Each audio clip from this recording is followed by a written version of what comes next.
My name is Natalie Chen, and for 8 months, I paid my parents $800 a week. Every Saturday. At noon sharp. Automatic transfer. From my account to theirs. 32 payments. $25,600.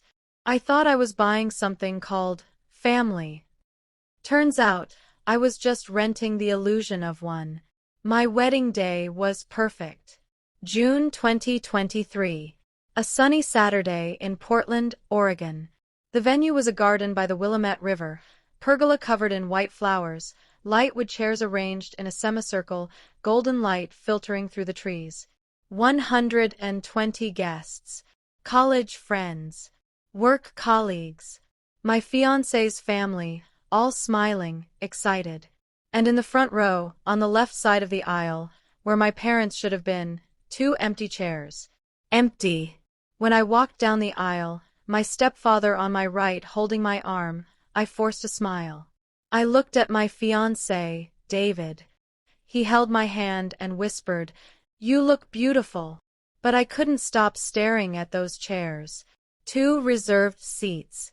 2 names printed in elegant calligraphy on the cards, Mr. and Mrs. Chen, parents of the bride. Empty. Because my parents, the same parents who received $800 from me every single week for 8 months, who said they were going through hard times, who begged for my help, who made me feel guilty every time I hesitated to send the money, those parents decided my wedding wasn't important enough to attend. 2 days after the ceremony, when I finally gathered the courage to call and ask why, the answer I got destroyed me in a way I wasn't prepared for. Because what they said wasn't, "Sorry, something came up." It wasn't, "We were sick," or "We had an emergency." What my father said, in a calm voice, almost bored, was, "We didn't think it was right to support this marriage." And in that moment, I understood.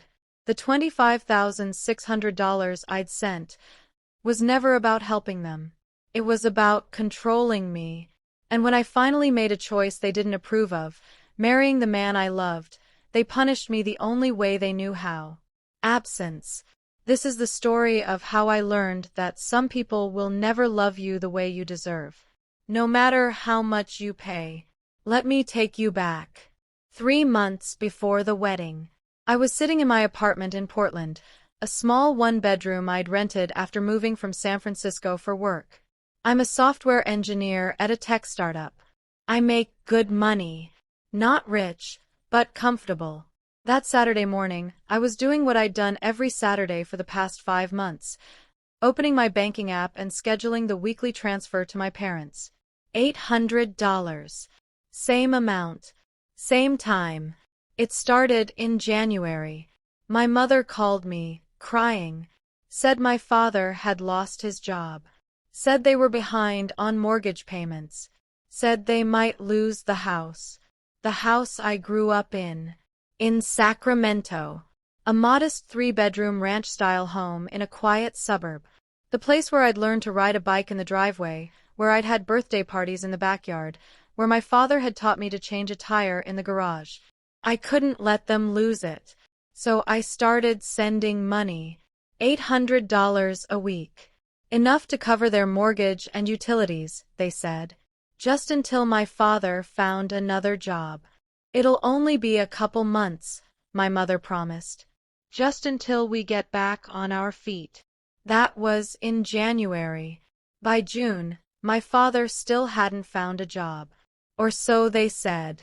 But that's not what this story is about. Not yet, anyway. In March, I got engaged. David proposed on a hiking trail in the Columbia River Gorge. It was simple, perfect.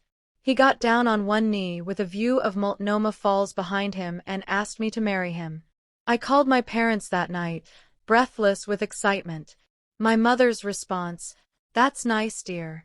Did you send this week's payment yet?" Not congratulations. Not, "We're so happy for you." Not even, "Tell us about him." Just, the money. I should have seen it then. But I didn't. I made excuses. They were stressed. Financial pressure does that to people. They'd be happy for me once things settled down. I sent the wedding invitation in April. A beautiful cream-colored card with gold foil lettering. David and I had spent hours choosing the design. We sent them out 3 months in advance, plenty of time for people to make arrangements. Everyone started RSVPing within weeks. Friends confirming. Co-workers excited. David's parents calling to ask if they could help with anything. But my parents, nothing. I texted my mother 2 weeks after sending the invitation. Did you get the wedding invite? Her response came 6 hours later. Yes. We'll see how we're doing financially. Financially. As if attending their daughter's wedding was a matter of budget. As if the $25,000 I'd sent them over 5 months wasn't enough to cover a 3-hour drive and a hotel room. I called her that night. Mom, the wedding is in 2 months. I need to give final numbers to the venue. I understand, Natalie. But we can't commit to anything right now. Your father's job search isn't going well, and we need to be careful with money. I've been sending you $800 a week. Silence. Yes, and we appreciate that. But weddings are expensive. We'd need gas money, hotel, new clothes. I'll pay for it. More silence. We'll see, she finally said. Don't count on us, though. We don't want to disappoint you if we can't make it. That should have been my first warning. But I was desperate. Desperate to have my parents at my wedding. Desperate to believe they still cared. So I sent an extra $500 that week. With a note, for wedding travel expenses. They took it. Didn't say thank you. Didn't confirm they'd attend. Just took it. May came. 1 month before the wedding. I still didn't have an RSVP from my parents. I called again. My father answered this time. His voice was flat, distant. Dad, I need to know if you're coming to the wedding. I have to give final numbers to the caterer. We're still figuring things out, Natalie. It's in 4 weeks. I know when it is. His tone was sharp, like I was bothering him. Dad, please. This is important to me. A lot of things are important. Doesn't mean they all get prioritized. I felt something cold settle in my chest. Are you saying my wedding isn't a priority? I'm saying we have bills to pay, a mortgage to keep. We can't just drop everything because you decided to get married. I didn't just decide. I've been planning this for months. You've known about it for months. And we've been dealing with financial crisis for months. But that doesn't seem to matter to you. I was stunned. I've sent you over $20,000. And we've used every penny to keep this house. You think that money just magically solves everything? We're drowning here, Natalie. And you're worried about a party. A party. He called my wedding a party. Dad, we'll try to make it. That's all I can promise. He hung up. I sat there with the phone in my hand, shaking. David found me on the couch 20 minutes later, staring at nothing. What happened? I told him about the call. Every word. His face hardened. They're not coming. You don't know that. Natalie. They're not coming. And they're making you beg for it. They're just stressed. Stop. He sat next to me, took my hands. Stop making excuses for them. They've taken over $20,000 from you and can't even confirm they'll attend your wedding. They're my parents. And you're their daughter. Which one of those relationships comes with obligations? I didn't have an answer. 2 weeks before the wedding, I sent one last text to my mother. Mom, I need a final answer. Are you and Dad coming to my wedding? Her response came the next morning. We'll do our best. That's it. No explanation. No apology. Just, we'll do our best. I gave the caterer a count that didn't include them, but I still reserved their seats, still printed their name cards, still held onto the smallest hope that they'd show up. I need to tell you what those 8 months really cost me. Not just in money, in everything else. I work as a software engineer. Good salary. But Portland is expensive. Rent, utilities, student loans, car payment, it all adds up. To afford $800 a week for my parents, I had to make sacrifices. I took on freelance projects. Every evening after my regular job, I'd come home and code for another 3 or 4 hours. Building websites for small businesses. Debugging apps. Anything that paid. I stopped going out with friends. Every dinner invitation, every happy hour, every weekend trip, I said no. Because I couldn't afford it. Not when I was sending $3,200 a month to Sacramento. I canceled my gym membership. Started running outside instead. Free. I meal prepped every Sunday. Rice, beans, chicken. Same thing every day. Because groceries were cheaper that way. I didn't buy new clothes for a year. Wore the same rotation of work outfits until they were practically threadbare. David noticed. He'd ask if I was okay, if I needed help. I always said no, because accepting help felt like admitting failure. Like admitting I couldn't handle supporting both myself and my parents. But the worst part wasn't the money. It was the emotional cost. Every week, when I sent that transfer, I'd wait for a text, a call, a simple, thank you. It rarely came, and when it did, it was always followed by a request. Can you send a little extra this week? The water heater broke. Property taxes are due. Never just gratitude, always another need. I started to realize something. My parents didn't see me as their daughter anymore. They saw me as a resource, an ATM with a weekly withdrawal limit. And I let them. Because somewhere deep down, I believed that if I just gave enough, if I just helped enough, they'd love me the way I needed them to. That maybe if I proved I was valuable, they'd value me. But love doesn't work that way. You can't buy it. You can't earn it. You can't pay your way into someone's heart. Either it's there or it's not. And with my parents, I was starting to realize it wasn't. June 17th, 2023. I woke up at 6 a.m. in a hotel room with my bridesmaids. We'd stayed together the night before. Tradition, they said. Good luck.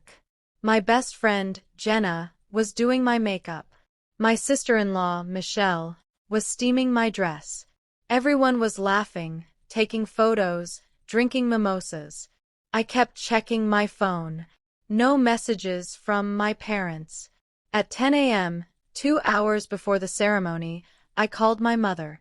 Straight to voicemail. I called my father. Voicemail. Jenna saw my face. They're probably just driving. No service on the highway. I nodded. Tried to believe it. At 11:30, I put on my dress. It was beautiful. Simple ivory silk, off the shoulder, fitted bodice with a flowing skirt. David had cried when I tried it on at the boutique. Jenna fastened my necklace. Michelle adjusted my veil.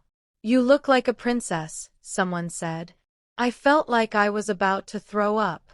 At 11:45, my stepfather, my mother's second husband, who I'd known since I was 12, knocked on the door.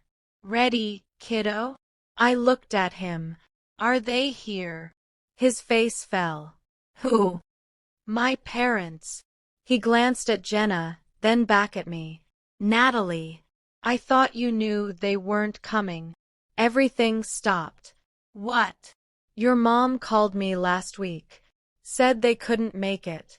Some excuse about money. I thought she'd told you. My legs felt weak. Jenna grabbed my arm. She didn't tell me. My stepfather's face went red with anger. I'm sorry, Natalie. I should have checked with you. I just assumed. It's fine. My voice sounded distant, like it was coming from someone else. It's fine. Let's do this.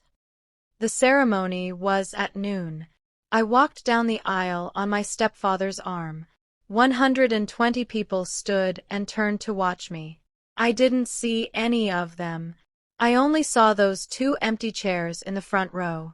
The ceremony was a blur. David said his vows. I said mine. We kissed. People clapped. All I remember is the weight of those empty seats. During the reception, people kept asking, "Where are your parents?" I'd smile. They couldn't make it. Last minute thing. I said it so many times it started to feel true. David's mother pulled me aside at one point. "I'm so sorry, honey. If I'd known, we would have—" "It's okay," I interrupted. "Really? It's fine." But it wasn't fine. Every toast that mentioned family, every dance that celebrated parents and children, every moment that should have been joyful, it was all tainted by their absence. I excused myself during dinner and went to the bathroom, locked myself in a stall, and finally let myself cry. 2 days later, Monday morning, I called my mother. She answered on the 3rd ring. "Hello. Why didn't you come to my wedding?" Silence. "Mom, I'm asking you a question. Why didn't you come?" "Natalie," we explained. "No, you didn't. You said you'd do your best. You never said you weren't coming." "Well, we couldn't afford. I sent you $26,000 over 8 months. You couldn't afford a 3-hour drive." More silence. "Put Dad on the phone." I heard muffled voices. Then my father's voice, calm and cold. "Natalie, why didn't you come to my wedding?" He sighed, like I was a child asking an obvious question. "Because we didn't think it was right to support this marriage." The words hit me like a physical blow. "What?" "You heard me. We don't approve of your choice, so we didn't feel comfortable celebrating it." I couldn't breathe. "My choice? You mean David? He's not right for you. You've met him twice." That was enough. Enough to decide my marriage wasn't worth attending, after I sent you thousands of dollars. "That money was a loan, Natalie. We'll pay you back when we can." A loan. They'd never once called it a loan. "You said you needed help." "We did. And you helped. But that doesn't mean we have to agree with your life choices." My life choices. I was shaking now. I chose to marry someone I love. Someone who treats me well. Someone who's never asked me for a dime. He's not our kind of people. And there it was. The truth I'd been avoiding. David wasn't white. He was Filipino-American. Born in the U.S., but his parents had immigrated from Manila in the 80s. My parents had smiled to his face, shaken his hand, acted polite, but they'd never accepted him. And rather than admit they were racist, they'd simply not shown up. "You didn't come to my wedding because you don't like that he's Filipino." Don't put words in my mouth. Then tell me I'm wrong. Silence. "Tell me, Dad. Tell me that's not why." "We have our reasons. You don't need to understand them. I'm your daughter. And you made your choice. We made ours." The line went dead. He'd hung up on me. I sat on my couch with the phone in my hand for 20 minutes. David came home from work and found me there. "What happened?" I told him everything. Every word my father had said. His face went through several emotions: shock, anger, disgust. Finally, it settled on something else. Resignation. "I'm sorry," he said quietly. "For what?" "For being the reason your parents didn't come." "Don't." I grabbed his hand. "Don't you dare apologize for who you are. This isn't about you. This is about them. But if you were white, then they would have found some other excuse. Because this was never about you, David. This was about control." He looked at me, confused. "They wanted me to choose them over you. That's what this has always been about. The money, the guilt trips, the last-minute excuses, it was all a test. And when I chose you, I failed." David pulled me into his arms. I cried into his chest. That night, I couldn't sleep. I kept replaying every conversation, every request for money, every dismissive comment about the wedding. The signs had always been there. I just refused to see them. In February, when I first told them about David, my mother had said, "You're still young. Don't rush into anything." In March, when I announced the engagement, my father had said, "Have you thought this through?" Really thought it through. In April, when I sent the invitation, my mother had asked, "Is this really what you want?" Every question designed to make me doubt. Every comment planted like a seed of uncertainty. They'd never been happy for me. Not once. And I'd spent $26,000 trying to buy their approval. The next morning, I opened my banking app. I scrolled through every transaction, every $800 transfer, every extra payment for emergencies. January, $3,200 February, $3,200 March, $3,200 April, $3,700, including $500 for wedding travel. May, $3,200 June, $3,200, first 2 weeks. Total, $19,700, but that wasn't everything. In December, before the regular payment started, they'd called asking for emergency money to fix their roof. $2,000. In February, my mother needed a new car battery. $400. In March, property taxes were due. $1,500. In May, their air conditioning broke. $1,200. Added it all up. $24,800. Nearly $25,000 in 6 months. And they couldn't drive 3 hours to see me get married. I looked at my own finances. My savings account, which had $8,000 in it before I started sending money, now had $600. My credit card, which I'd paid off completely in December, now had a $3,400 balance.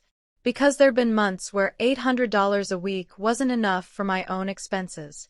So I'd put groceries on credit, gas on credit, bills on credit. I'd gone into debt to keep them afloat, and they'd repaid me with empty chairs. I created a spreadsheet, listed every payment, every date, every excuse they'd given for needing it. Then I wrote an email. "Mom and Dad, attached is a record of every payment I've sent you over the past 6 months. $24,800 total. You called it a loan. So I'm calling it in. I expect full repayment within 90 days. If you can't pay, we can set up a payment plan. $800 a week seems fair." Natalie, I stared at the email for 10 minutes. Then I deleted it. Because I knew they'd never pay me back. And asking for it would just give them another opportunity to make me the villain in their story. Instead, I opened my banking app and canceled the automatic transfer. Then I blocked their phone numbers. That afternoon, I sent one final text to my mother.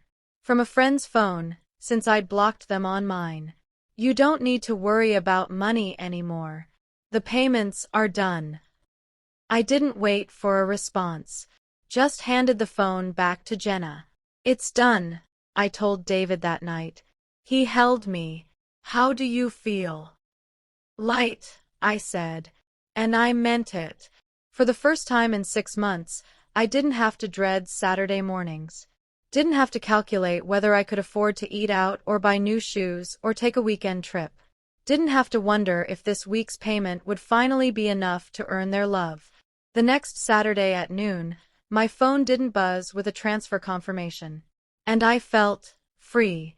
2 weeks later, my aunt, my father's sister, called. Natalie, what's going on? Your parents are telling everyone you abandoned them. I laughed. Actually laughed. Is that what they're saying? They said you cut them off without warning. That you're being selfish and ungrateful. Did they mention the $25,000 I sent them? Or the fact that they skipped my wedding? Silence. They didn't come to your wedding? Nope. But they told everyone they couldn't make it. Because of money.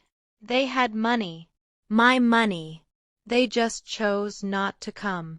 My aunt was quiet for a long moment. I didn't know. Nobody did. Because I was too embarrassed to tell anyone. Natalie, I'm so sorry. It's not your fault. What can I do? Nothing. I'm done. They can tell whatever story they want. I know the truth. She hesitated. Your mother called me yesterday. Asked if I could lend them some money. Of course she did. What did you say? I said I'd think about it. But after this conversation, I think my answer is no. That's your choice. But Aunt Marie, whatever you decide, don't expect them to be grateful, or pay you back, or even acknowledge what you did for them. I'm starting to see that. We talked for a few more minutes.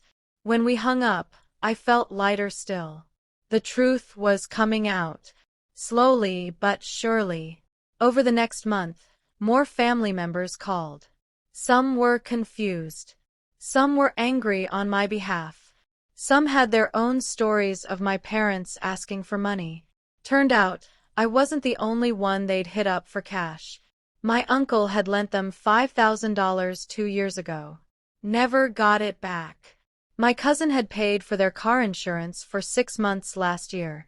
Even my grandmother, my father's mother, had been sending them money regularly. We were all funding their lifestyle. And they'd made each of us believe we were the only one helping. It was manipulation on a scale I hadn't imagined. In July, my mother created a Facebook post. It's heartbreaking when your own children turn their backs on you in your time of need. We raised Natalie with love and sacrifice, and this is how she repays us. Praying for her to find compassion again. The post had comments from family friends. So sorry you're going through this. Children these days have no respect. You deserved better. Jenna sent me a screenshot. Have you seen this? I had. And I was done being silent. I commented on the post publicly. Mom, you're right that you raised me. And I'm grateful for that. But let's be clear about what happened. I sent you $24,800 over 6 months to help with your financial crisis. You skipped my wedding because you didn't think it was right to support my marriage. You never said thank you. You never paid me back. And when I stopped sending money, you told the family I abandoned you. I'm not heartless. I'm just done being used. I tagged my aunt, my uncle, my cousin, all the people who'd also given them money. The post exploded. Family members started commenting with their own stories. The loans that were never repaid. The guilt trips. The manipulation. My mother deleted the post within an hour. But screenshots exist forever. The truth was out. In August, my father sent me a letter. Physical mail, since I'd blocked all their digital contact. It was 3 pages long. Handwritten. The first page was apologies. We're sorry we hurt you. We never meant to make you feel unappreciated. The second page was justifications. You don't understand how hard it's been for us. The economy, my job loss, the medical bills. The third page was the real message. If you could just send one more payment, just to help us get through this month, we promise we'll pay you back. I read it twice. Then I wrote a response. Also handwritten. Dad, I forgive you. Not because you deserve it, but because I deserve peace. But forgiveness doesn't mean reconciliation. It doesn't mean pretending this didn't happen. And it certainly doesn't mean sending more money. You taught me a valuable lesson. Love shouldn't cost anything. The moment it does, it's not love. It's a transaction. And I'm done doing business with you. I hope you figure out your finances. I hope you find stability. I genuinely do. But I won't be the one funding it. Take care of yourself. Natalie. I mailed it the next day. I never heard from them again. It's been 18 months since my wedding. September 2024. David and I are happy. We bought a small house in Portland. We travel on weekends. We save money for ourselves. I got a promotion at work. The freelance projects I'd been doing to fund my parents, I stopped taking them.